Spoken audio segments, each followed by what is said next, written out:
Be witnesses of joy, be messengers of joy. For the Lord be known, for the Lord be loved, for the gospel be served in diversity. Saudari-saudara pencinta insan yang terkasih, selamat pagi.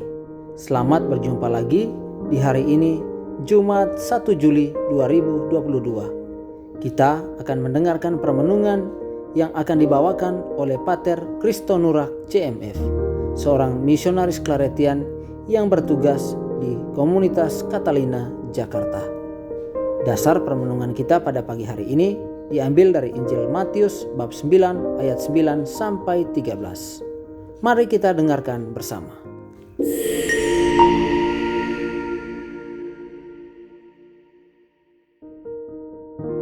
Saudara-saudari terkasih, menjadi murid Yesus tidaklah mudah. Matius baru saja dipanggil oleh Yesus untuk mengikutinya.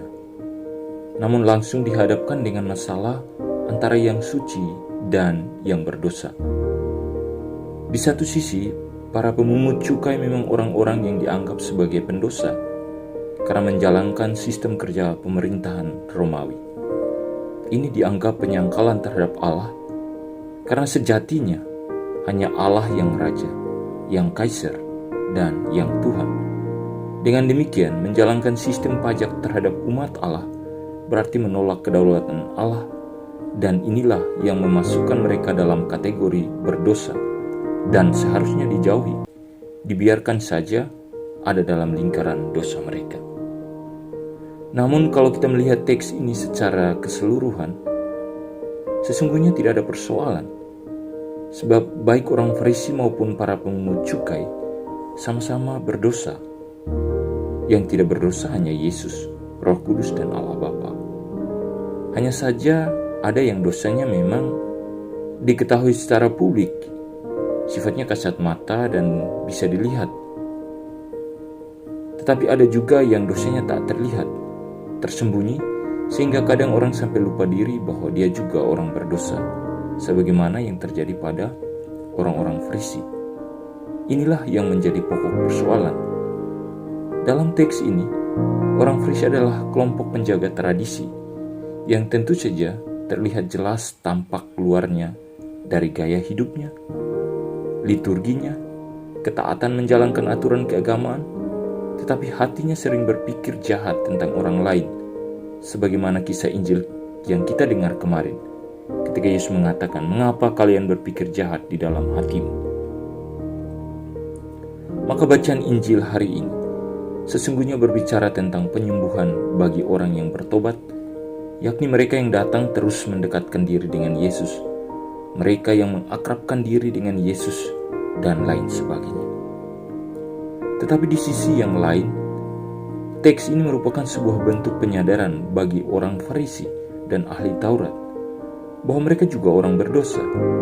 Sehingga dalam menanggapi pernyataan ahli Taurat, Yesus berbicara secara umum, bukan hanya kepada para pemungut cukai. Yesus mengatakan, bukan orang sehat yang memerlukan tabib, tetapi orang sakit. Aku datang bukan untuk memanggil orang benar, melainkan orang berdosa. Dalam hal ini, Yesus tidak terpicu dengan pelbagai isu yang coba dibangun oleh orang Farisi. Yesus tetap ingat tujuan misinya, yakni menyembuhkan orang sakit dan memanggil orang berdosa untuk bertobat. Jika kita ingin masuk lebih dalam radar misi Yesus, radar misi keselamatan Yesus, maka marilah kita merapatkan diri dengan Yesus.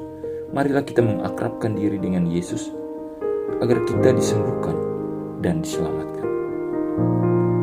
Memilih untuk tetap berada pada posisi orang Farisi yang merasa diri benar, sekalipun memiliki dosa, atau merasa diri berdosa, tetapi akrab dengan Tuhan, mendekatkan diri dengan Tuhan, hingga menikmati jamuan bersama Tuhan. Silakan kita memilih. Semua pilihan ada pada kita. Sejauh kita sadar bahwa kita orang berdosa dan mau bertobat untuk mengikuti Yesus sebagaimana Matius, atau memilih seperti orang Farisi yang berkata dari kejauhan tentang sikap Yesus. Semoga Tuhan memberkati kita.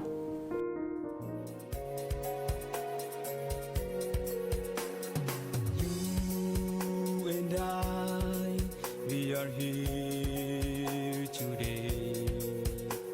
Be witnesses